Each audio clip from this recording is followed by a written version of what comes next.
Welcome back. Finally tonight, I recently had the opportunity to sit down with Walter Lanier, the new president and CEO of the African American Alliance, Milwaukee. He has devoted his professional career to innovation and service to the community and has described himself as a devoted husband by choice, a father by divine blessing, a minister by calling, and a teacher, empowerer, encourager, and builder by gifting. How are you, Pastor Lanier? I am doing very well. Thank you for having me. It's good to be here. Well, it's a pleasure to have you join us today. And before we talk about your new role as president and CEO of the African American Leadership Alliance Milwaukee, I would like to talk about systemic racism and how you personally have worked to create change on many different levels right here in the city. You are a chairman of the Milwaukee Inner City Congregations Allied for Hope, which is known as MICA. You're a member of the Milwaukee County Mental Health Board, and you spent more than a decade, about 13 years to be exact, at Milwaukee Area Technical College. So while at MATC, you did mention the Men of Color Initiative. So you founded that initiative, and you also co-chaired the college's African American network that formed an anti-racism coalition. I'd like for you to kind of talk about that and how systemic racism, those systems that are in place, how they have actually, in your experience, found their way into the educational system. Great question. If you've ever heard the phrase, the devil is in the details, really the racism is often in the details. It's often in policies and even in procedures that can give the appearance of neutral, that are even perhaps drafted as appearing neutral, but if it is something that emerged out of a racist structure, which the reality is most of our structures have been that because that's how the nation was founded, then they can have what used to be intended consequences. You know, once upon a time, the intent of laws was to push you out and to push me out and to redline us and to redline others. When we made transition, we didn't necessarily clean out of some of those practices. And so when you talk about educational institutions, and we have some good ones here in MPS, MATC, UWM, but at the same time, if we look at the data, performance data, graduation data, retention data, we're not succeeding with our Black and brown students. And some of that has to do with systemic racism, with systems that have not taken into account the students, where they're from, cultural differences, developing leadership development, since we're talking about ALM. And so it's a wide range of things. At MATC, where we have, where there's rich diversity, I say we, I still consider myself an MATC-ite. So we have a wide range of diversity there, rich diversity in staff, in students, but also still segregated structure. And so I co-chaired our African American network there, along with a good friend, Nina Powell. And what we did is we really pursued best practices, accountability, proper resourcing of diversity, equity, inclusion initiatives, and transparency. Because lastly, often what happens in big institutions, big bureaucracies, is the transparency that's necessary to improve serving students and staff is not always there. So you had the Anti-Racism Coalition that also was formed there at MATC, and there were reasons that actually led to that becoming a thing. So can you talk a little bit about that?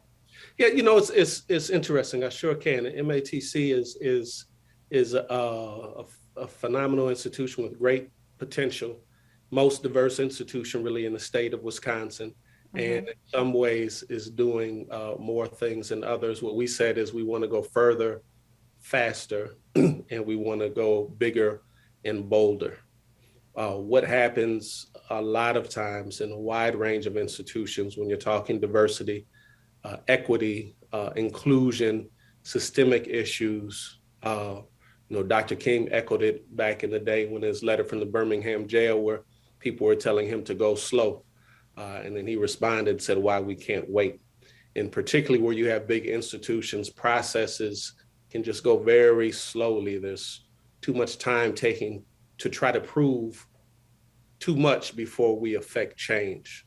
And Mhm. so the Anti-Racism Coalition is really a phenomenal coalition. It is the Black employees, the Hispanic employee organization, Local 212 union, the faculty union, Local 587, which is the building service workers and facilities union, the Black student union, and the Latino student union. So that was the starting of that coalition.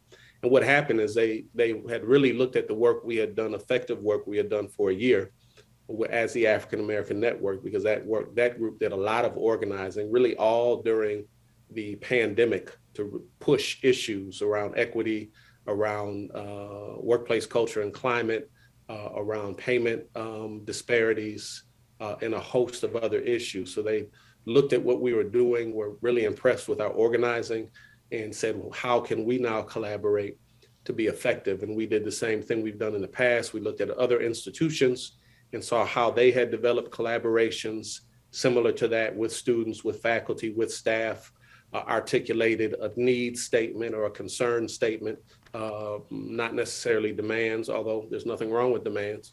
And so we articulated what we were looking for from the institution, had a press conference towards the end of last year to articulate those requests / demands / suggestions.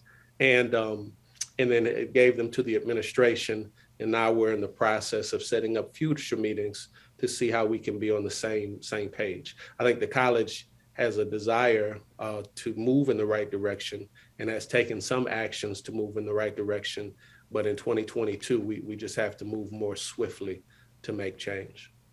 Well, thank you for sharing that. And obviously, those are initiatives that will play a role in the near future. So they were lucky to have you on board to help put those things in place. So let's move on to your new role as the president and CEO of the African American Leadership Alliance of Milwaukee. And ALAM is a nonprofit cross-sector network of African American leaders and allies dedicated to developing, supporting, and positioning Milwaukee's pool of African American talent. So you've been a part of this organization for a very long time, but you're taking on this new position. So if you would kind of talk about what this position means to you and what your hopes are in moving forward. Yes. So my hopes are, if you go to the website, you'll see the vision statement is that by 2025, that Milwaukee will be a global destination for African Americans, that Milwaukee will be a global destination for African Americans. We know the reality is right now we are not that. We're a far distance from that. And we know many data points that talk about where we are for Black people in Milwaukee, Wisconsin. But at the same time, just like I mentioned at MATC, we have a rich amount of talent here in the city, while at the same time having this history of segregation and discrimination. And so my goal, my vision, which aligns with ALAM, is that by 2025, that will be far more dynamic, far more vibrant, and people will talk about where we are and where we're headed as a city. The organization are really two birthdays, if you will.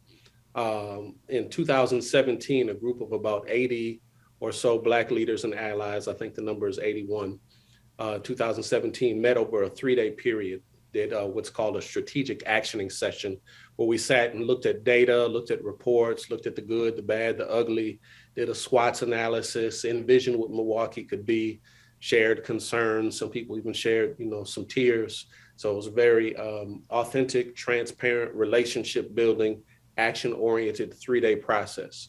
Now, we know in Milwaukee, we've had things like this before. We can find stacks of reports around the city reporting on what Milwaukee is, and we didn't want that to end up just another report on the shelf. So winding down that process, the question was, what next? And from that point in time, there were some meetings, some conversations, and what emerged was to create an institution. And it took some time to do that, and that's what is manifest now in ALAM, the African American Leadership Alliance, Milwaukee. So that was really birthed out of that 2017 moment. But then in addition to that, I want to go back 13 years further, because what preceded ALAM was the African American Leadership Program. It was founded by Dr. Jeanette Mitchell and her team when she was at Cardinal Stritch African American Leadership Program. In over 13 years, over 200 people have gone through that program. It was about an 8-month cohort-based program that teaches leadership, fundraising, public speaking, climbing the ladder, dealing with conflicts. It's really a rich, well-researched leadership program. I consider us a thought leader in that area. So for 13 years, people have been going through that program, and the idea in 2017 is, what else do we need to do? So that's the other kind of history of the organization. So now coming forward, we have that goal of making us this destination for Black folks, for African American leaders and others, to be this global destination where we live, work, and play in the same way that others do, and feel the same way about Milwaukee that so many others do. I have love for Milwaukee. I'd like to see it better. Some other people don't have love for Milwaukee because they're feeling the pain. And even when I feel the pain, I still have it. We've got five strategic areas that we're working on, that I step into before I might tweak them a little bit. But the 5 strategic areas have to do with engaging CEOs, in particular those with the MMAC, because they're larger corporations. They have more capacity to employ people.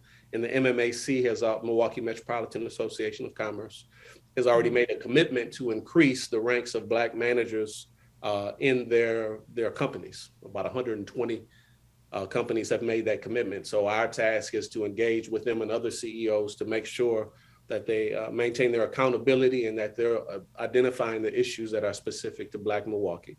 Second is leadership development. That kind of speaks for itself. That really flows out of that AALP program, developing leaders. The third is a network strategy. How do we introduce Black leaders from all sectors to networks that can elevate them, support them, move them forward? And conversely, how do we do the same with networks? So like the Rotary Club of Milwaukee, Professional Dimensions is another one. Tempo is a third. Forward 48 is a fourth. A fifth is the National Association of Human Resource Directors for African Americans. So bringing those groups together, because we're such a siloed city, but we have resources, we have connections, we have people that can open doors, but because we've been fragmented and siloed and segregated, those things don't always come together.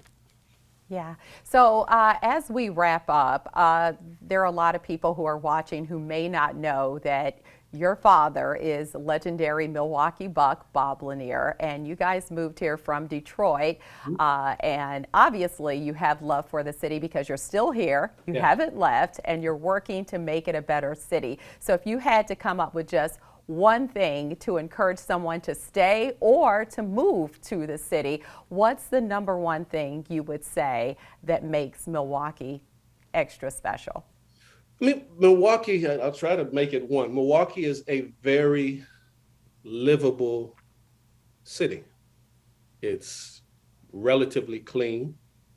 It's got light traffic, like 20 minutes on a bad day. Anywhere around the city in like 15 to 20 minutes, you can touch every side of the city. It's got a beautiful lakefront. It's got great food.